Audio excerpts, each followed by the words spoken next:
Correct level. So ఈ ఇంజనీర్లు ఏదైతే ఎదుగుతున్న వాళ్ళు ఉన్నారో రేపు పొద్దున ఏమవుతుంటే చదివిన తర్వాత ఉద్యోగం రాకపోతే ఇంకో విషయం ప్రధానం. మొన్న నాకు రీసెంట్ గా వాళ్ళ టిఫిన్ సెంటర్ అబ్బాయి కూడా ఇదే ప్రాబ్లం మర్చిపోయాను. నేను ఒకటి రెగ్యులర్ టిఫిన్ చేస్తాను. వాళ్ళ అబ్బాయి ఇక్కడ హైదరాబాద్ లో కాలేజీలో ఇంజనీర్ చేశాడు బీటెక్. చేసిన తర్వాత వాళ్ళు ప్లేస్మెంట్ ఇస్తారని చెప్పారంట.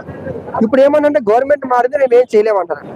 అంటే గవర్నమెంట్ మారితే మీరు ఆ రోజు ఆ అబ్బాయికి అయితే ప్లేస్మెంట్ ఇస్తానని చెప్పారు కదా, దాని బేస్ మీద కదా మీరు ఫీజులు తీసుకుంది.